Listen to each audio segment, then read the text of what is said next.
Hello and welcome to another episode of the Six and Out podcast brought to you by Sports News Blitz. I'm Bilal and this is the show where we talk everything cricket.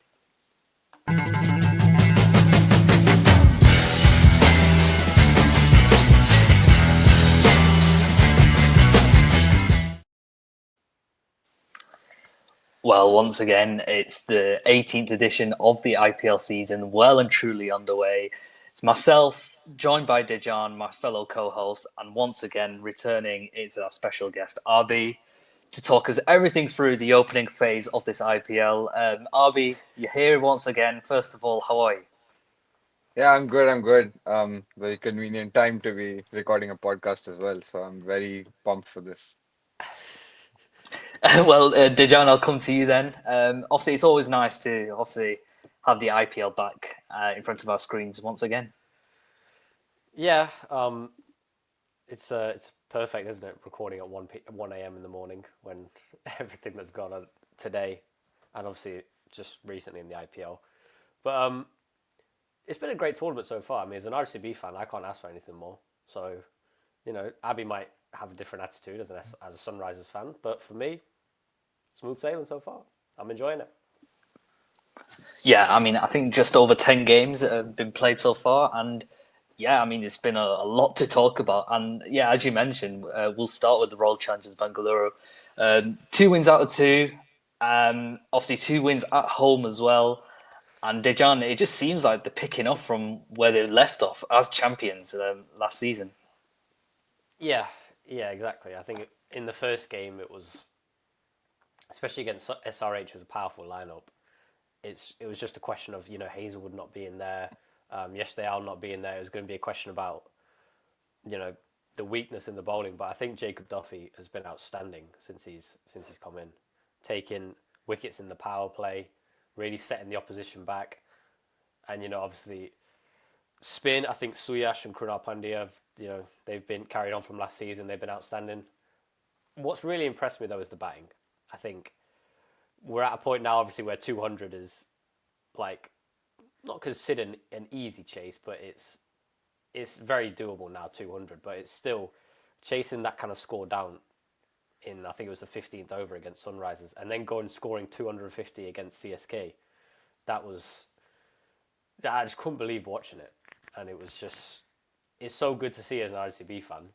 Probably doesn't help, like nobody else wants this apart from RCB fans to see us doing well, but it's good to see that we're doing well and shutting a lot of people up. Yeah, I want to talk in particular about that CSK game. I mean, scoring 250. I mean, I know you mentioned scoring 200 is it's quite common these days, but 250, and especially where RCB were, and it was the innings of Tim David. I mean, we talk about no balls and obviously making mistakes from the bowling side, being punished, and boy, did Tim David punish him. The thing is, when Anshul Kamboj bowled him on that no ball wicket, he was 28 of 14 with a strike rate of 200, and then he ended up 70 not out of 25, strike rate of 280. I mean, Abhi, I'll come to you. Talk about being punished. I mean, how damaging was that for CSK? I mean, yeah, I think as soon as he bowled him, I think you could feel like maybe there was still enough time for a momentum shift in the game, especially because Kamboj, honestly, this IPL has been decent so far up to that ball, obviously.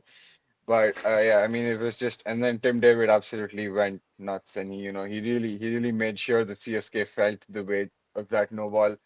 And I think once they reached that sort of 230, 240 mark, obviously they went on to get 250, but I think they completely batted CSK out of the game. And then when CSK came out to bat, I think, it's just something's not clicking in that team. And, but then I also think that for them, it's a matter of their top order getting their form back. If Ruturaj and Sanju Samson both start striking, and then Matre, who showed decent form in their second match against Punjab, I think CSK do have a good chance still to like take step forward. Obviously, Brevis coming back for the next game against Delhi as well. I think Chennai are a good side, and they haven't clicked yet. But when they do, I think it's gonna be they're one to watch for sure. Yeah, I mean, all the talk about the batting, obviously they're bringing likes of Samson, but it's their bowling that's faltered. I mean, after Devdutt Padikal's wicket, they scored 99 extra runs in 5.5 overs to cross that for RCB to cross 250. I mean, and we talk about CSK's bowling falter, but I mean, RCB's bowling has been really good. Dejan, obviously Jacob Duffy. People were a bit iffy with that selection. Obviously, it's sort of been that Hazelwood replacement, but he's picked up 5 wickets. As you mentioned, Krunal and the Suyash as well as the spinner. Honestly, like, it's been smooth sailing in terms of bowling, batting for RCB, and then you compare that to a CSK where it's like they can't figure out anything right now. It just shows that already there's almost like a gap between top and potentially a bottom team. Yeah, the RCB bowling has been flawless so far this season, apart from one. And I will say this now confidently: the day Romario Shepherd has a game where, or a spell, where his economy rate is under 10, is the day I will leave this podcast. I'm going to say that there and then, because it will never happen. It will never happen. Okay, he just. I kind of feel bad for him though, because I feel like every team in T20 cricket now, when you're batting, you always want to target one player. So maybe you might try and hold back on certain others, but then you target one player.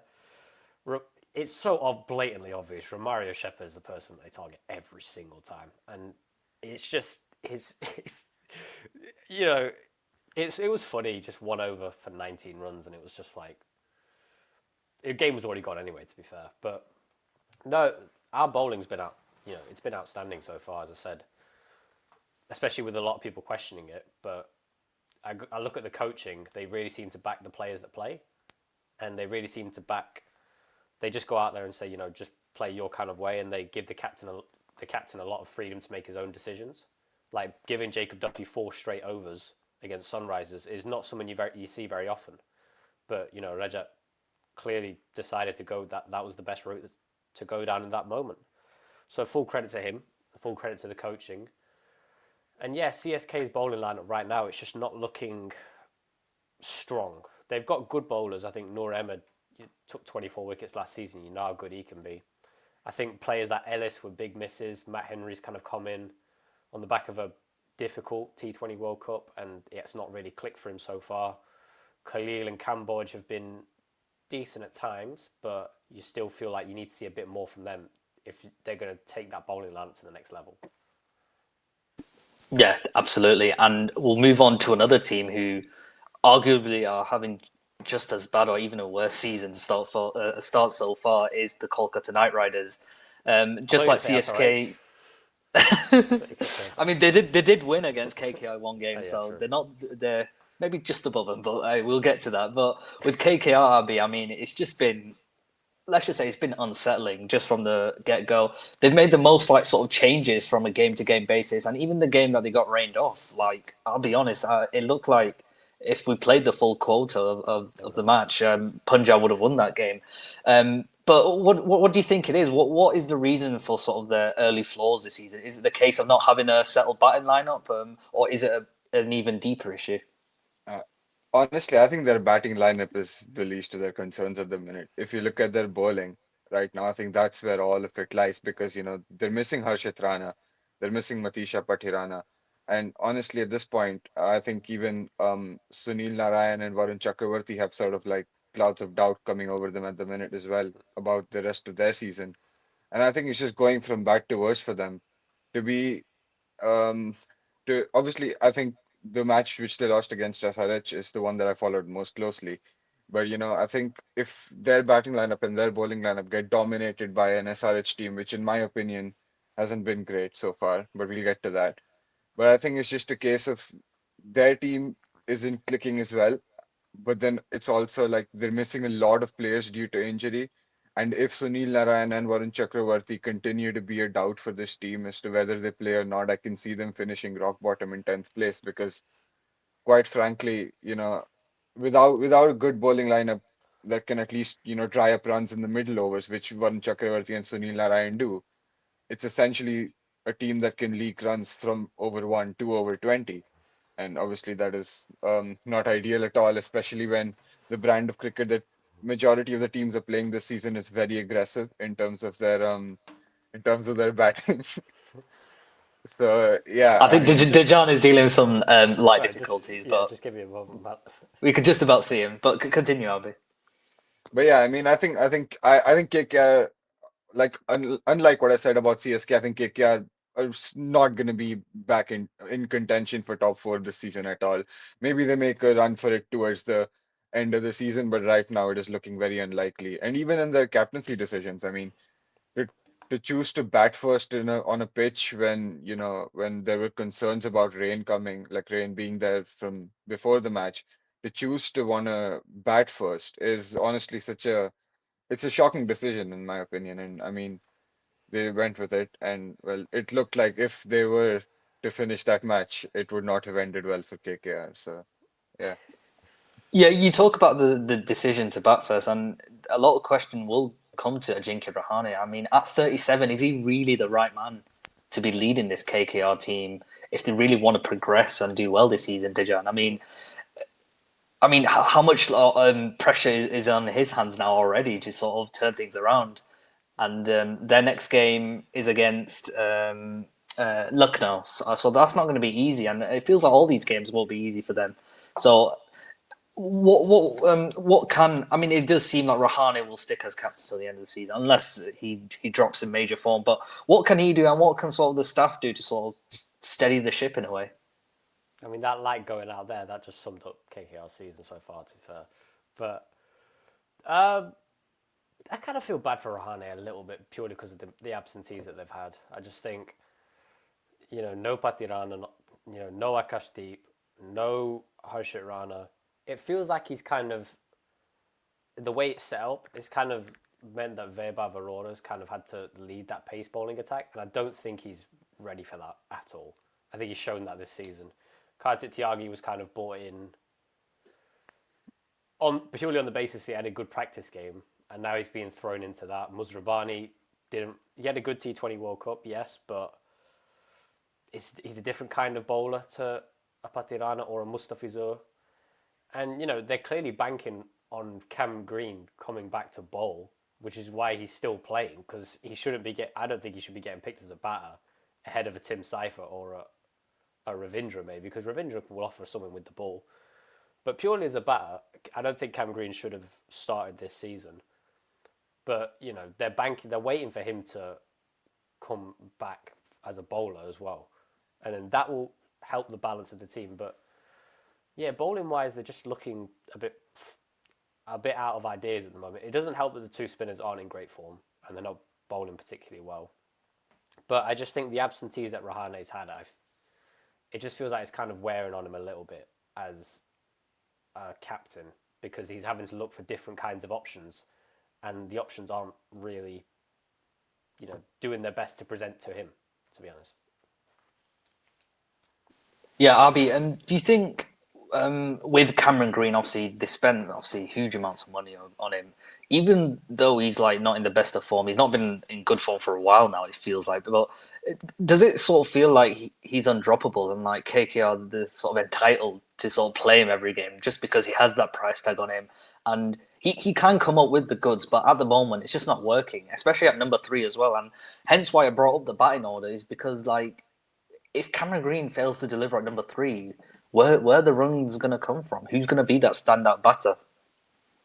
I mean, to be honest with you, I think when you pay that amount of money for a player, especially in a mini auction, you automatically attract a lot of spotlight. It's similar to what happened with Chris Morris when he was bought for a load of money in a mini auction as well. I think it was a mini auction. So yeah, Yeah, it was. so yeah, I think it just attracts so much spotlight to that player, and he does become, in a sense, undroppable. But and to drop him after only 3 matches would be an even bigger statement. It's basically saying that we paid a lot of money for this guy, but we don't have faith in him anymore. So I think they're gonna give him a bit of more time. But I think if it does come to a situation where it's a crunch situation and he's not performing at all and they need to make changes, I think they might drop him for a Ravindra or a Seifert, as Dejan said. I think Green will be fine if he just if he tends to play his own game and not let the pressure get to him. But that's easier to say sitting here than it is. Well, the thing is, when I say like dropping Cam Green, I don't mean like I don't mean like drop the all rounder Cam Green, but KKR spent all that money on the all rounder. They didn't spend all that money on a batsman.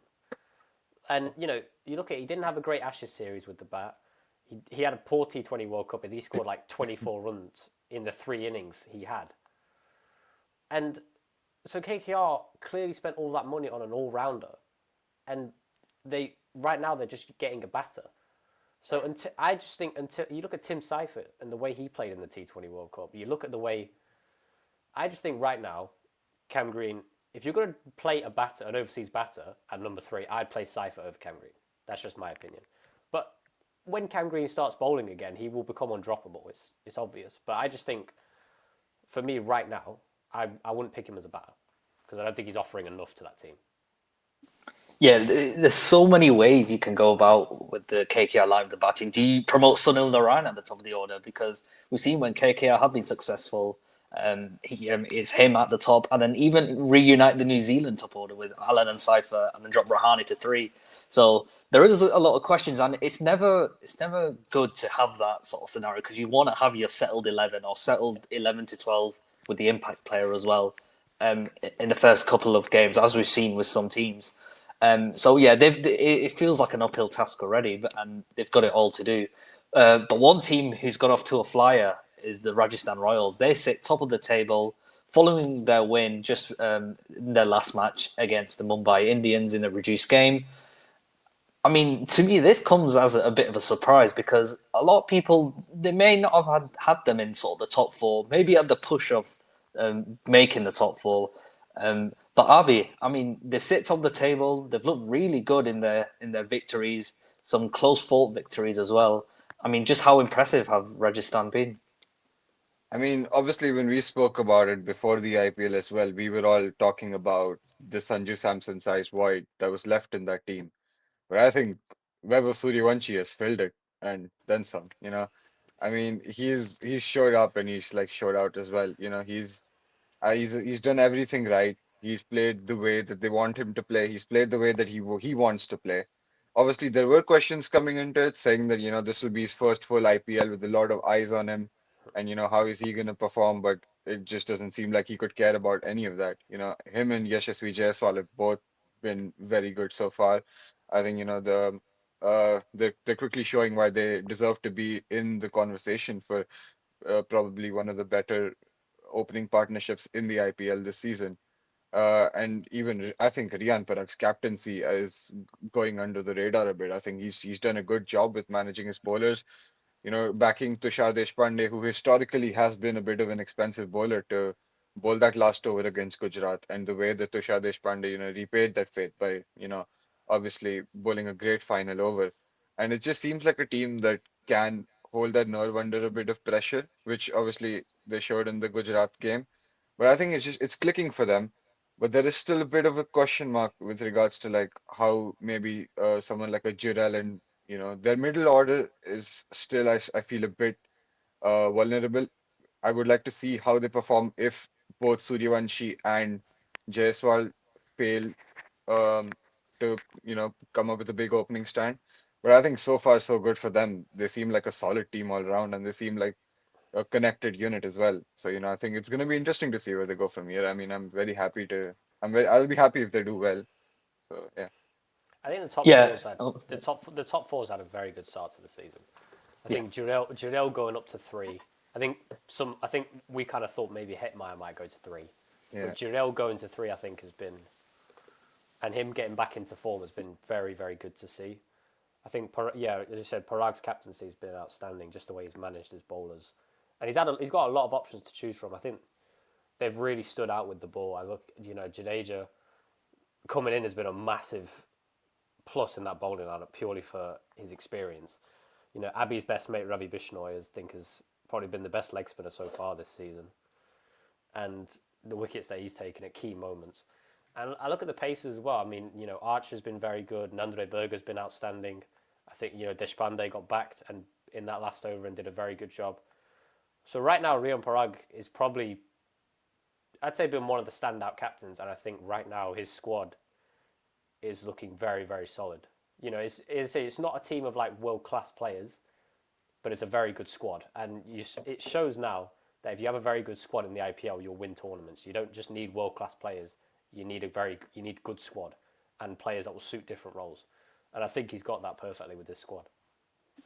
Yeah, and to think like they weren't the most heavy spenders in the auction, so a lot of their team is from last season, and it's nice to see sort of the key players performing in key positions, as you mentioned, Dhruv Jurel in number 3, scoring that 75 against Gujarat, which eventually was enough to get them all over the line, and Ravi Bishnoi, he's sort of been a revelation. He's the highest leading wicket taker after the recent game against Mumbai now with 7 wickets.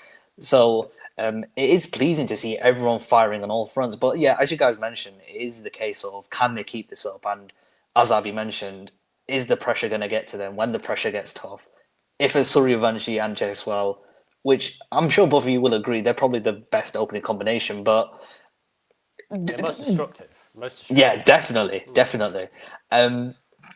But do you think these guys can sort of continue this form and continue that sort of momentum? I mean, not just get top 4, maybe get top 2, Abhi. Yeah, I mean, I think if these two consistently score runs, I think what we've seen with Suryavanshi over the last 3 games, and even a bit of through the last season as well, is if he can get the team off to a good start. What we saw today was he got, I think, 39 of around 14 or something. He got a good start. He got out, but he got them off to a start. And Jaiswal was able to fire along as well. So I think it's a case of if either one of them fire, it's going to be a good day for Rajasthan. But we still haven't seen a game where like neither of them fire, and then like they both get out really early, and then the pressure comes onto the middle order very early. But yeah, if they're consistently scoring runs, and I think a top 2 finish could be on the cards for them, especially the way that they're able to manage their bowlers. And as Dejan said, Nandre Berger has been really good. Jofra Archer has been solid. Vishnu has been decent, and so has Jadeja. So yeah, I mean, I think Still, Rajasthan are he's still a bit upset after the auction. He still nah, talks nah, I've about got I'll some take it opinion. as that. Yeah. still talks about Ravi Bishnoi to sunrises to this day. Still talks about it. But Well, Dejan, on the other hand, then, Gujarat, with that loss, it's 2 losses in a row to begin their campaign. Would you say there's still some concern? I know their games have been sort of tight, and obviously Shubman Gill missed that game against our Rajasthan, but he is expected to be back for the game against Delhi. But with their score and how they're looking, is there a deeper concern? I don't know if it's deeper concern rather than some of their players just aren't in form. I think Josh Butler's just not in any kind of form. That first game against Punjab, and the thing is, it is a bit harder for him because it's so obvious that Gujarat is so reliant on that top 3. But he just didn't look to have any intent against Gujarat. He got 38, but I think it was off like 33, and that in T20 cricket that is now considered a bad innings. And he got off to a decent start against Rajasthan. But the thing is, he's getting off to decent starts, but he's just getting out. He's not converting that like we know he can. And Sai Sudarshan scored some runs in the last innings. It's important that he has another good season. But like we said about Rajasthan, about we don't know how their middle order is going to work because of how good the top order is. Gujarat's middle order has been exposed in 2 games and it hasn't, and neither one of them has been. I think Washington Sundar being promoted to number 4, it's or number 5. It's not worked yet, but I don't see him as a consistent batsman. Like Glenn Phillips is just Glenn Phillips. You just bring a spinner on and he gets him out every time, pretty much. It's the same thing that happened at the T20 World Cup. He's not in any form.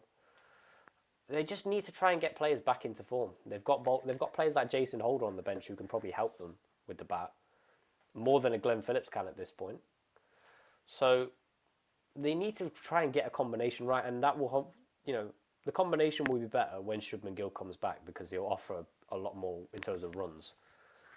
But in terms of from the top 3 is obviously nailed on, but they need to get 4, 5, 6, and 7 solid, and they need to get it settled because I don't know if a full season of Washington Sundar at 5 and say Glenn Phillips at 4, I don't think that's gonna win you. That's gonna win you games. I don't. I think Tewatia coming in at 7 or something like that, and then Rashid Khan at 8. It doesn't seem right There's just something not right with that batting lineup. But if they can get that middle order sorted, especially with the top three they have, they'll be better. They'll be stronger. But they just need to get that middle order sorted out quickly. Yeah, I feel like we talked about Rajasthan being sort of having the most destructive, like top two, top three, and Gujarat it might be the complete opposite. I think because even Sudarshan and Gill in a way, like you don't see them making like a 180, 190 strike rate. It'll always be around like 150 to 160, Well, which is enough. Yeah, well, you can't really blame them because, as I said, there's such a top three heavy team. Yeah, That if it's not the top three, then they don't have anyone else. it's So true. the top three have to bat all the way till the end. So that's just the problem they have. That the top three may not have the highest strike rates, but it's only because the rest just aren't delivering. So the top three have to stay in. Yeah, and Abhi in the past, I mean, their bowlers have really stood up. I know in a season where they had Mohammad Shami, he was lights out. Even like Ishant Sharma a couple of seasons ago, he was really good. But I feel like this year, I don't know, I don't know what it is, but it just feels like the bowling hasn't quite clicked as it has in recent years. Why do you think that is? Is it sort of the lack of all rounders as Dejan mentioned? Is it that sort of third, fourth pacer option? Bringing in Ashok Sharma this season. Is he quite? Is he up to the par as what we've seen in the past seasons from Gujarat? Could that be holding them back as well as their batting, middle order batting? I think it's interesting that you brought up Ashok Sharma because he is someone that I think Gujarat and a lot of other IPL franchises do hold in high regard, and they think that he is a very good bowler. And I think it's just the case with which we've seen with a lot of Indian homegrown or Indian like talent that IPL franchises want is that they pick them and then they want to back them as much as possible, which I think is what they're going for with Ashok Sharma here.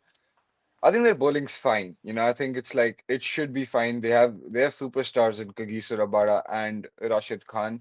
I do feel like recently Rashid Khan has felt a bit more like I feel like batsmen have sort of started to pick him a bit better than what they used to.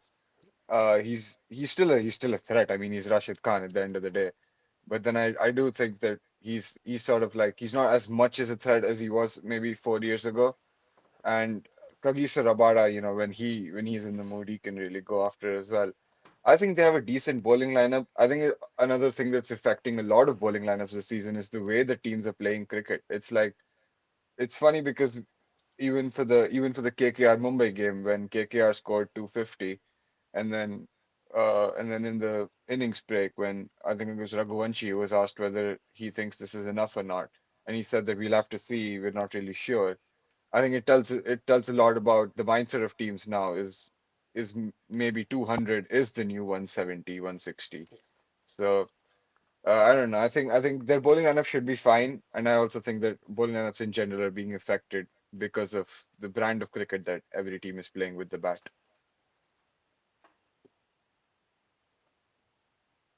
I completely agree. I think it's a matter of time because I think, the players they've got, the quality they've got, even guys on the bench as well who can come into the lineup if players are not performing.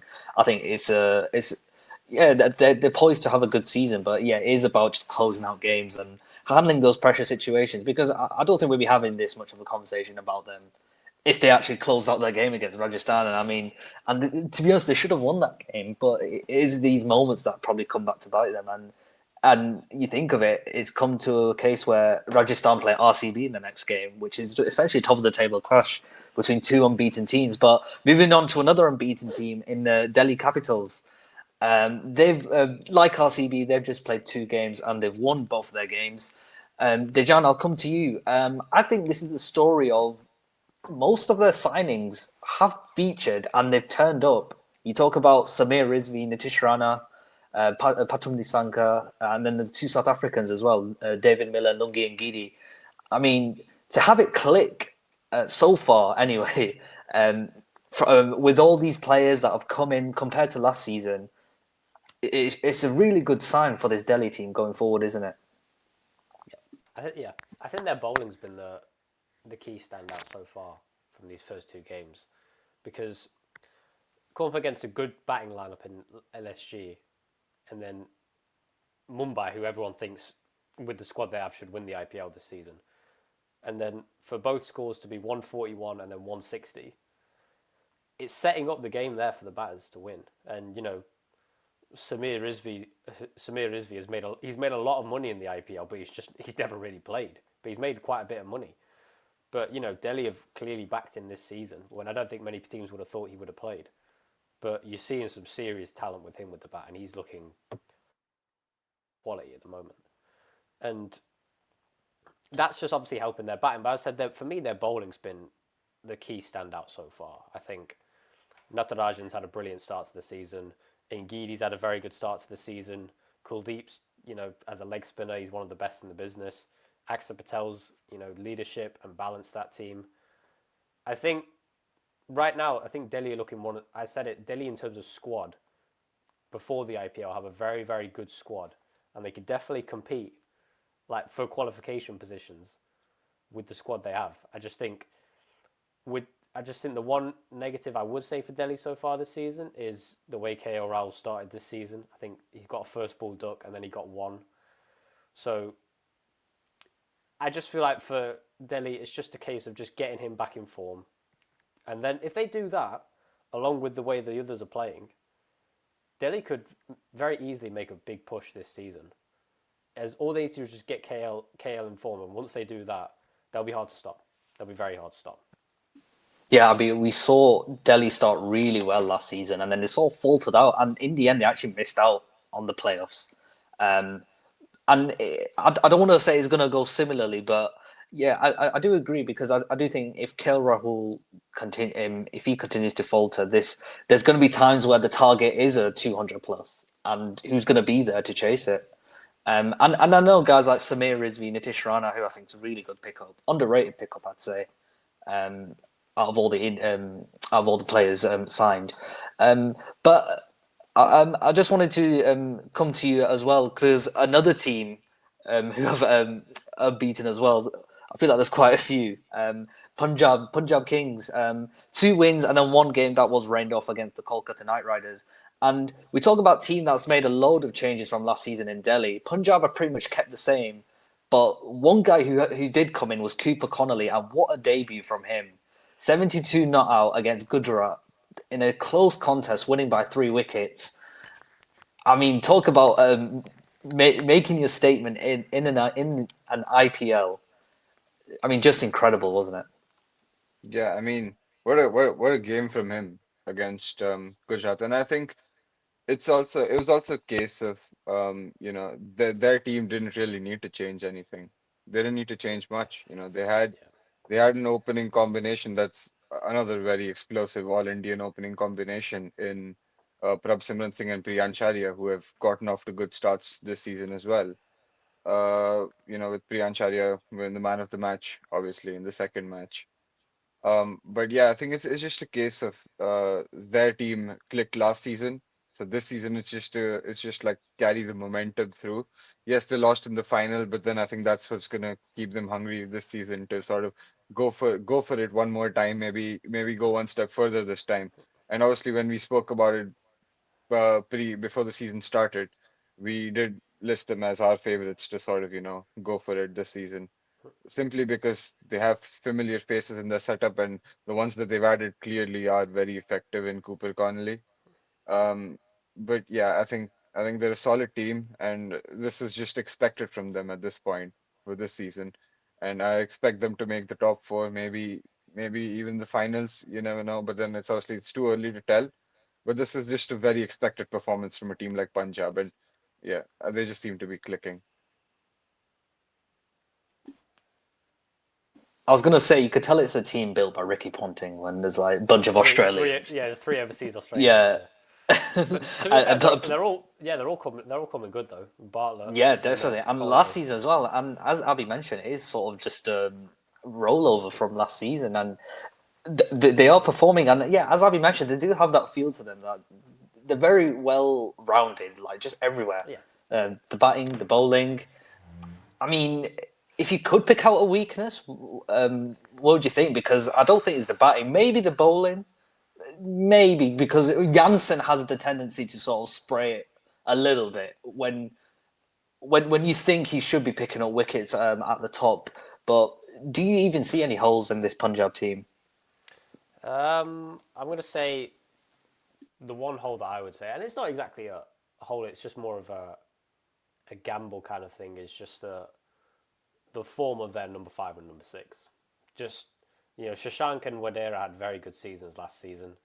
I think it's just going to be a question of will they back it up again this season? They haven't really had the opportunity to yet. But yeah, that's just going to be the one key thing I'd say. You have someone like Marcus Stoinis coming in at 7, so so it's a very good side, obviously. But that's just the one thing I would say. It's just because obviously you know what you're going to get with the two openers. Shreyas, Cooper Connolly showed amazing maturity with the way he batted against Gujarat and quality. So I just think with the Wadera and Shashank, they haven't really had much to do so far this season. That's just going to be the one thing I would say about Punjab. Just watch out for those two. Just see whether they can carry on that form that they showed from last season. That's probably the one thing I'd say. But I think bowling wise they've been superb. I think Arshdeep obviously. Well, to be fair, one weakness you pick out is the amount of wise that Arshdeep Singh bowls. He bowls about 8 a game, so that's one thing I would say. But other than that, I think Vishak's been outstanding so far. Chahal, I think, has been arguably one of the best players so far in this tournament. Just the way Mr. IPL right there. yeah, he's been outstanding. I'd say he's arguably player of the tournament so far for the first week and a half. So yeah, they're looking very strong. It's just the question mark about the 5 and 6 because they haven't had many chances so far. Yeah, I think Chahal and Bishnoi probably top 2 in terms of leggies in the tournament so far. Yeah. But there's a lot on show as well. So no credit to them. And I think spin is always key. And you do realize what pitches are getting flatter these days, and people think, oh, spin is not really in the question anymore. But I don't know. I feel like spinners can just turn games, and yeah, I think Punjab, they're just really well rounded. But moving on to the next team, Sunrisers Hyderabad, of course, Abhi's team, our guest. One win, 2 losses so far. The win was actually against KKR, who might be the worst team, so won't give too much credit. But I think coming into the season, I think people were really down on Sunrisers Hyderabad, saying, oh, they've missed out on the auction. The players they got was probably not the best. But I think they've shown a lot more, despite the 2 losses in 3 matches. I think they've shown a lot more than people would give them credit for.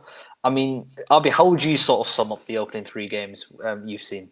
Strap yourselves I in. mean, This is going to be. uh, I think firstly I'll get like the RCB match out of the way, which I think is a massive outlier in terms of our other 2 performances as well. Because I think, I was with Dejan, we were watching it together, and I think he knows what my exact reaction was. I was just sitting there silent for the entirety of the second innings. Because after the first innings, I knew that Ishan Malinga and Jaydev Unadkat were not going to get the job done for us, right? Um, but okay, so moving on to the KKR game again, being the optimist that I am, when I saw that match go down, I was like, okay, you know what? Maybe we do have a decent enough, bowling lineup. Maybe we can defend totals. And then we went to the sorry, we went to the LSG game, and now obviously coming back to the Rajiv Gandhi, we would have expected the pitches to be much flatter than it was that day. And I was shocked when I saw Abhishek and Travis getting out the way they did. I And wasn't. then well, yeah, of course you weren't. Um, and then Ishan as well. I think it's a positive from our batting lineup that we can take from these 3 games are Henrik Klassen and Nitish Kumar Reddy, who've shown up, who've done a good job. I think Aniket Verma in that first game was good as well. But yeah, that the batting I think is not concern for me because they are going to come good. We have a world class batting lineup. We have Liam Livingston as well, who I think will come good for us. Hopefully, if he plays, if they play him. And speaking about our bowling lineup, I mean, there's a lot I can say here, but I then was going to ask Abby, what's your opinions on David Payne, your key overseas pace bowler that you've chosen for this season? I mean, like I think it's just a case of every bowling lineup that I look at for every team, there is one player that I look at and I go, you know what, this is a menacing bowler. When I look at this, I'm scared to see this bowler come up against my batsman. And like the only like set of fans that the SRH bowlers intimidate is their own set of fans because they're afraid of what they're gonna come out and do. You know, I mean, I am desperately waiting for Pat Cummins to come back so that at least we have that one bowler that teams are actually afraid of, Yeah. right? No, I'm not taking anything away from what Ishan Malinga and even for that matter, I think Shivang has come and done a good job for us in the spin department. Harsh Dubey, last match, he had a good match. I'm not taking anything away from what they did last match. I think last match we did well to come back. But then again, you have to look at it and say that those two quick wickets that we got were stumpings, and realistically, it was just LSG sort of shooting themselves in the foot rather than us doing anything extravagant or anything brilliant. You know, I mean, I think the KKR match again, as you said, is kind of a standout because, like, I mean, KKR at the minute just looks worse than us, which is a statement to make, to be honest with you. But yeah, I think our bowling lineup just needs so much sorting, and we need Pat Cummins back because with this bowling lineup, I don't think we are winning any more games apart from that KKR game. Hopefully, we do because Any more games? Any more games? I There's mean, another 8. There's another like 12 to go. Oh dear. the thing Yeah, is, right, that's not looking good if you're saying that. the thing is, right, I'm gonna say all of this, and then we're gonna go and win our next match, and then I'm gonna think we're winning the IPL again. So, it's how it goes. It's And like that yeah, meme. We're so back. We're not back. We're so Yeah. back. yeah, I It did was. hear. I did hear Pat Cummins has gone back to Australia to like get Yeah, surgery yeah, yes, and I heard whatnot. that. I So heard that. yeah. God knows how many more matches he's gonna miss. So I Oh mean, man, Dejan. I mean, I'll be sort of like talking down on the bowlers, and yes, they may not be as good as certain bowling attacks, but I feel like there is still something in there. Like I know obviously Jadav and Unadkat, he did sort of. I think before that that last over against Lucknow, I actually thought he did okay to sort of like. I think it was the over when he came back after his first spell, and then the last over he threw it away. But I don't know. And then I always hear about yeah. the So both the crucial overs is where he sort of gave the game away. yeah, basically. But I think, as Abhi mentioned, the positive is obviously their spin bowling and this Yeah. Shivan Kumar, where like the commentators always talk about where his father told him to change to a left-arm wrist spinner because he was predominantly right-handed. And I don't know. I don't know about you, but I don't know why Nitish Kumar Reddy didn't get a look in with the ball in the Lucknow game because he had an amazing all-round performance against KKR. So Yeah. do you think like maybe someone like a Nitish Reddy can sort of be taken over or two off likes of Unadkat to sort of relieve the pressure? And Nitish Reddy, we've seen he's very capable of that. Well, I'd say first of all, I think Abby has a right to criticise the bowlers because Yeah, when we watched the ICB game, I was like, God, 200 is going to be like 200. It's not going to be an easy chase, It's still 200, and then I saw Nitish Reddy opening the bowling, and I was like, okay, we might be all right here. And then it was just, it was so poor, and it's not been great. I think the two spinners have really stood out. Like Harsh Dubey with bat and ball, I think has been very good, and I like the look of Shivang. He seems like he's mature for his age, but he seems very, very good. But the problem I have with it, right, is Unadkat, David Payne, Harshal Patel, they're bowlers that are good bowlers at a certain time, like later on in the innings where they have like cutters and they have like back of the hand deliveries. But they're bowling up front for them in the power play, and they're not. They're allowing teams to just get away. So Yeah, no, I just exactly. That's the whole point. It's like we have four fast bowlers, which I think calling them fast bowlers is being very generous to them. We have David four Payne fast 78 bowlers. miles an hour. Yeah, because when he told me, he's like David Payne. I asked him because I hadn't seen much of David Payne, so I asked Deshan what David Payne is like, and Deshan goes, "Oh yeah, he's like Luke Wood, but he just doesn't have as much pace as Luke Wood does." And then I thought, okay, he might bowl, 135. He comes up first ball, 122 miles, I would say 122 kilometers per hour, and I'm just like, there's no way that this guy actually tried to sell me that It this. was a slow ball. Oh It was a man, slow ball. It was a slow ball. yeah, no, that's the thing. That's the thing. No, We have no all four of our bowlers, right? Their stock bowler. Their ultimate ball is the slower ball. I don't think the commentators realize that is their natural pace. Harshal Patel cannot bowl higher than 125 kilometers per hour. That is not a slower ball. I mean, yeah, he's you know still what? living off that 2021 season. But Uh, anyway, I mean, talk no. about a pacer that SRH may need is Mohammad Shami at Lucknow. I mean, that spell Oh, in Hyderabad oh, is it was so almost like sick. he's rolling back the years. I mean, I know he's grown his hair. I mean, that sort of receding hairline's all gone Wasn't it? now. But Wasn't it something they put Sunrisers into bat? And I was thinking to myself, oh god, they're gonna get like, yeah, they're gonna. but would it been a This day could be a game as two. well?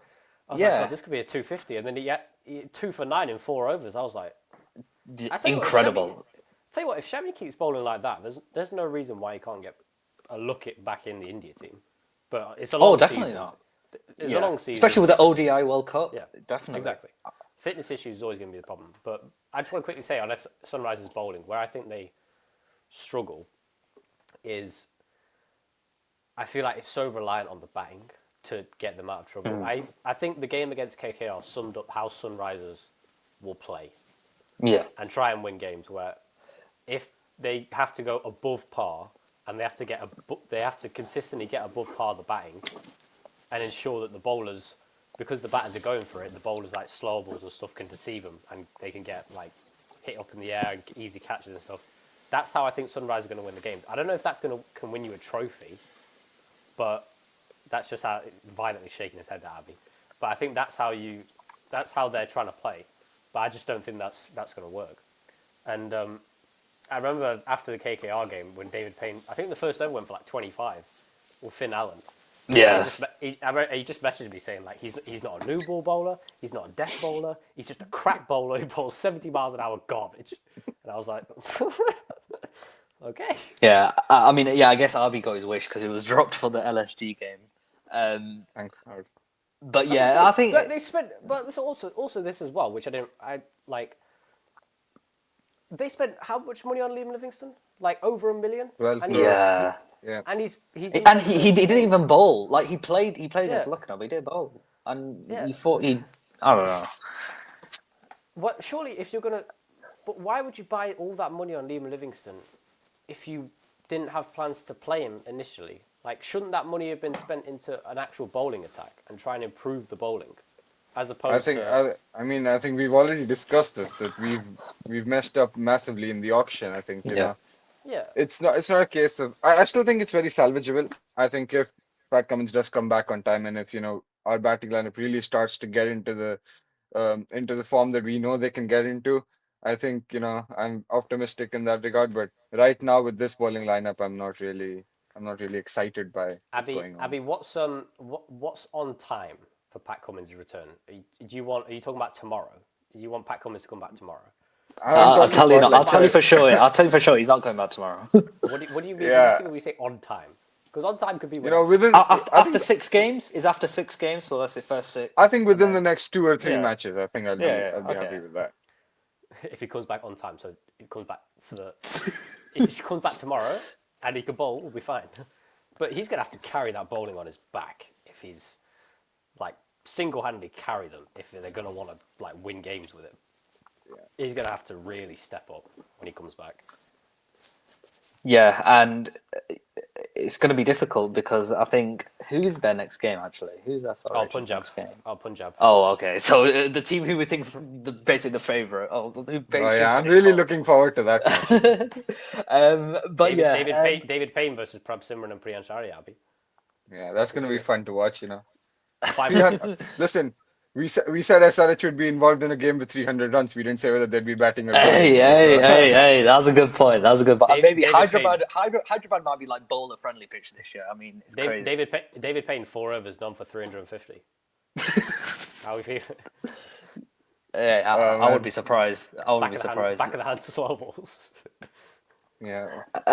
But yeah. Just moving on to next team, Lucknow, and we mentioned in the last episode that these guys they have the basis, they have the team, but it just feels very inconsistent the way they're going about things. I don't know about you, Dejan. We'll start with you. I mean, as we mentioned, they got over the line against LSG, and but they did lose in their previous game.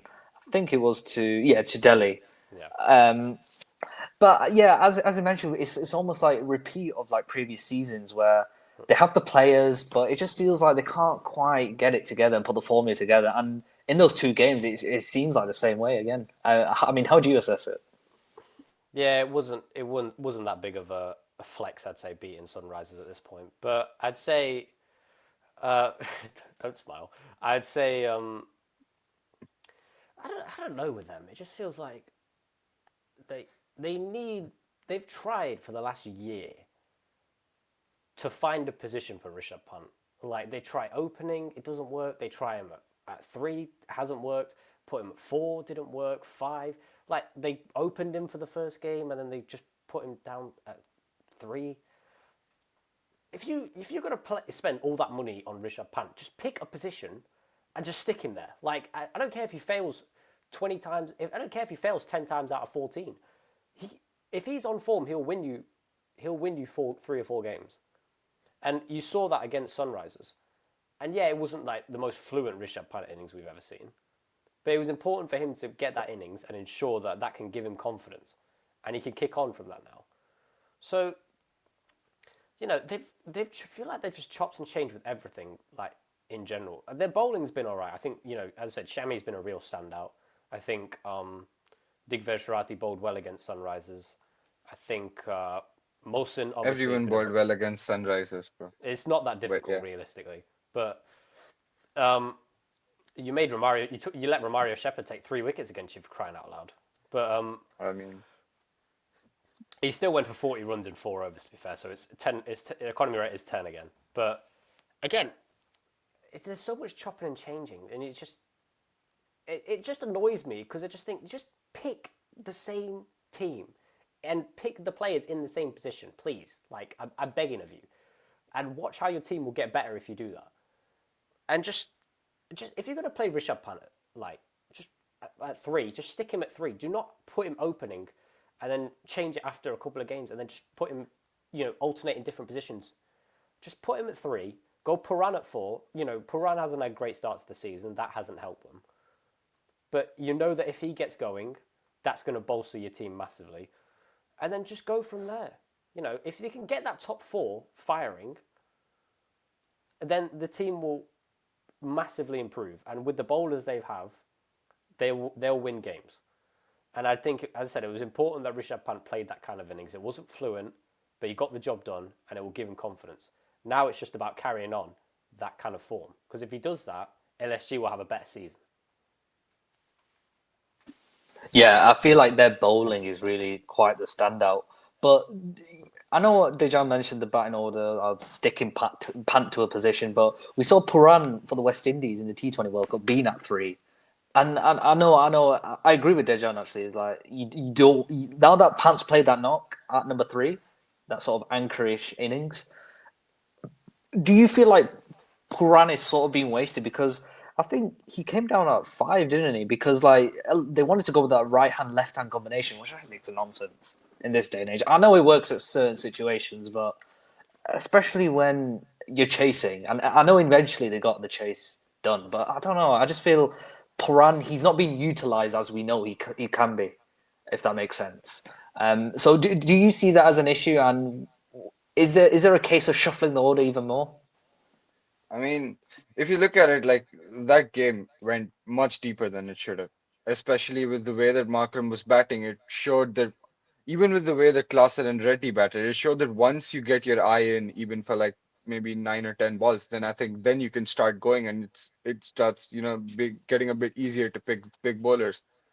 And I think Puran is just again someone who can take the game away from you so quickly, right? And having him at three, and now this is a combination that worked for them last season, having Markram and Marsh opening, and then having Puran at three. And they're breaking the rhythm that Markram and Marsh had last season by sending Pant up to open in the first game of Yeah, the that's of what the I was saying. season, and yeah, and then it just sort of tells what is that? So what kind of a message does that send to Markram? Like so obviously, I'm not saying that they're not communicating well, but I also think that it's a case of the involvement of the owner in the team, in the franchise as well, because I feel like the owner is involved in team decision making and all of that a bit too much. It shows that that he's definitely involved in the combinations that they go with. So I think that's just not it. But I do think Lucknow are a decent side. I think Prince Yadav has been a revelation this tournament Definitely. so far. But yeah, I think it's again another team. It's interesting to see how they go, but I don't see them going like too deep into the tournament. I mean, his roles changed so much, Puran, though. Like, just the last 3 or 4 years, any team he goes to. When he first went to LSG, he was like a number 6, and he just finished off games for them. Yeah. And then last season, he showed the flexibility that he could bat at number 3, and he scored over 500 runs. And I think his strike rate was at nearly 200, which is like that's a remarkable season. But you you shouldn't drop him down to 5. No. Like, he showed last season that at the top of the order, he's a very destructive player and he's a very key player. So I don't know why you just drop him down to 5 and say And they dropped kind of him down to 5 to send Badoni at 4, and Badoni is a natural number 5, so it made no yeah, sense, their that's what I was decision in thinking. general. It's probably because of the whole right and left hand thing. Try and like take a bit of pressure off Rishabh a little bit. But surely, if you want to take pressure off Rishabh, you want to put Puran in who can play aggressively, and that can just give Rishabh time. So decision making, as I said, was poor. But as I said, the most important thing was they just got the job done. Now, again, LSG, I'm begging you, please, just stick with the same. Just stick with one formula and stick with that structure, please. Do not stop changing people around. Stop putting people in different positions just to try and shoehorn everyone. Just pick one pick one player for each position and stick with it. I'm begging you, please.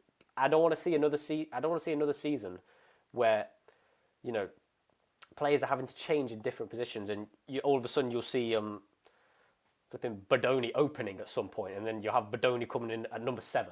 Just, just please, just stick with one position and watch how much better your team will do if you do that. I'm No, begging I you. think that's well said. And I find it ironic that Justin Langer being the coach, look now, he had the tendency to do that when he was Australian coach as well. He just chop and change Yeah, it's match to true. match as well. So maybe habits don't change. And that could be their downfall, as you mentioned, if they just don't stick to what's working, because the core is there, the team is there to succeed. But yeah, it's just Lucknow is Lucknow. Let's just say that. But moving on to the final team then that we'll recap for this episode, Mumbai Indians. As we mentioned with Gujarat, this team sort of had very high expectations. Given how strongly they finished the end of last season, and I know they didn't make the final, but it's sort of that resurgence they had, and for a period of time, they sort of looked like the best team in the IPL towards the latter half of last season. But this time around, first 3 games after an opening win against KKR, where they finally win an opening game for like how long? Because they have the tendency of losing their first game. But Abhi, I think with Mumbai, it just hasn't quite clicked, especially with the batting, and that's probably the reason why they haven't been getting the results as desired. I mean, obviously, like they're a team where like enter when you go into any IPL season, Mumbai are always in the conversation. They're just that sort of a team, you know. And I think when they started their campaign off against KKR, it looked like they were, on song um with Ryan Rickelton and Rohit Sharma both firing on all cylinders, and it looked like, they had it figured out, especially with their batting lineup. But again, I think we soon realized that KKR aren't exactly the benchmark this season. So, and I think today again they got outclassed by RR, in my opinion, because if we see what what Suryavanshi and Jaiswal were able to do up front, and then obviously with the bat as well, then they came out to bat, and it never looked like they were comfortable. None of their batsmen looked comfortable at the crease, which is concerning because they have a very star-studded lineup. They have Surya Kumar Yadav, Tilak Verma, Rohit Sharma. They have Ryan Rickelton as well, and I think Namandhir today was arguably one of their better batsmen, which I know Deshan will be very happy about because he's an admirer of Namandhir. But I think they Don't just say it need like to that. then Don't say it like that. no, I didn't mean it like that. But no, I think they just need to get their middle order sort of, into form again, because obviously when Tilak and Surya are both in form, then they become a very, very dangerous middle order. And I think their bowling's fine. I mean, I think they've done they've done a decent enough job. I mean, obviously they went for a lot of runs today, but then today was a different situation because it was like limited overs again. It was only 11 overs. So yeah, I mean, I think as long as they get their middle order back into form, they should be fine. But yeah, I agree with that. But the one thing I will say about the bowling you talk about we just spoke about look now, like changing and chopping and changing different bowlers and stuff. Mumbai don't have a settled bowling combination at the top. That's what the problem is. Like Trent Bolt hasn't had the best start to the season. It's that simple. He in the power play, he's by far and away probably the best power play bowler in the world. But he's not had a great start in the power play. But he opened the bowling with Hardik Pandya in the first game. He opened the bowling with Deepak Chahar, I'm pretty sure, in this game. Bumrah, I don't know what... Bumrah hasn't taken a wicket yet in the first 3 games because, I feel like teams are just starting to try and just play him out with the exception of, the Rajasthan game where Suryavanshi just teed off against him. But, that obviously hasn't helped. Bumrah not taking wickets. It definitely hasn't... It just hasn't helped. It just hasn't helped them because if Bumrah is able to take them wickets and stuff, they're able to get through the bowling innings a lot better.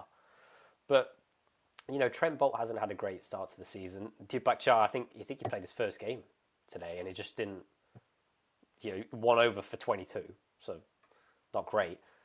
Hardik's been opening the bowling. That hasn't really. They've tried to just chop and change every single time, and it's just. With that squad, Mumbai should just be settling, having a plan and just sticking with it. But I don't know why they keep changing different aspects of who's going to bowl next to Trent Bolt, who's going to bat at number 3 this time, who's going to bat in this area, who's going to bat in this area. So they need to work some stuff out. Obviously, there's still a long way to go, and that squad is more than capable of turning it around and becoming...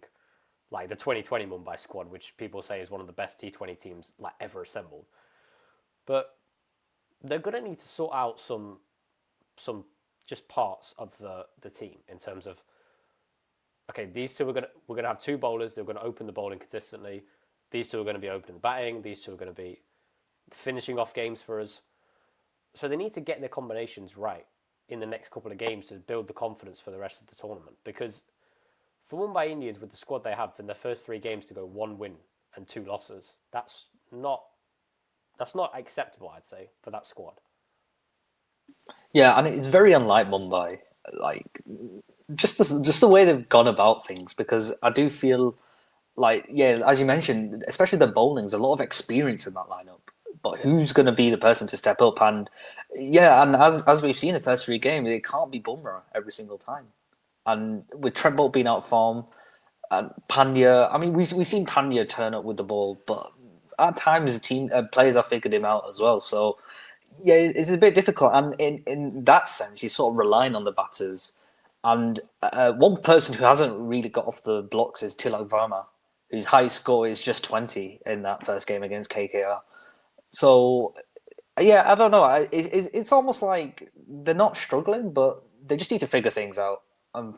Just to get back on track. And their next game is actually against RCB on Sunday, so they'll have some time to sort of get the right combination. And I think the spinner as well, that Afghan spinner, I forget his name, Gazanfar, yeah, he's not really, obviously he's sort of touted as that sort of next sort of Mujib sort of like Karen ball type spinner, but he hasn't really figured things out as well. So yeah, I think with Mumbai it is sort of a time will tell, and we've seen in seasons gone by.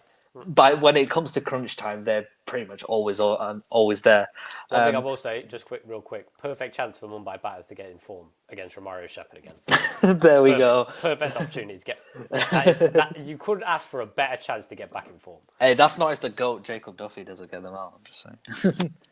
Jacob Duffy's underrated. Don't worry. Romario Shepherd could bat against a bunch of number 11s and his economy rate would be 15. It's so true as well. Like, it's funny because he gets wickets, but that's because batters just try to slog him, and then obviously they're going to miss Q1 eventually.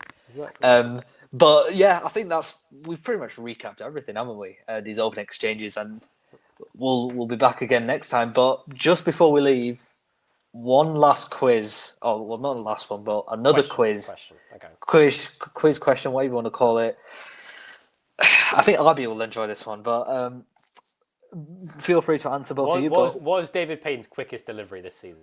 No. Hey, that's a good one, but we'll give him some time in it. We'll give him some time. But which cricketer made his IPL debut after playing 233 T20 matches, not international, just T20 leagues and whatnot. The most before a debut in the IPL. I'll give you a clue. It's an overseas player. Is it David Payne? I feel like I'm not even kidding. I had this prepared like when I messaged you guys just before. Is it actually David Payne? Yeah, it is. It is. Crying out loud. And the No, fact he's that- played a lot of BBL cricket, so Yeah, BBL, true. English League. I think he's been in the Caribbean as well. But yeah, big up to David Payne, man. I feel like this episode should be dedicated to David Payne, man. Oh, the David Payne podcast. That's what it's called. The slow ball back of the hand podcast. That's what it is. Yeah, the 6 and 6 podcast in that case, because that's what you. hey, I like that. I feel like we should end on that. There we go, Abhi. Crying out loud. That's a good contribution to make right at the end. Yeah, but I think that's going to wrap it up then for the first episode of IPL recap episode. I guess we'll call it that. We'll just keep going along the way. So be sure to check out Sports News Blitz on YouTube and Spotify, and to check out our Sports News Blitz website. Once again, thanks to my co-host Dejan and our special guest Abhi for coming on, and we'll see you next time. We love David Payne.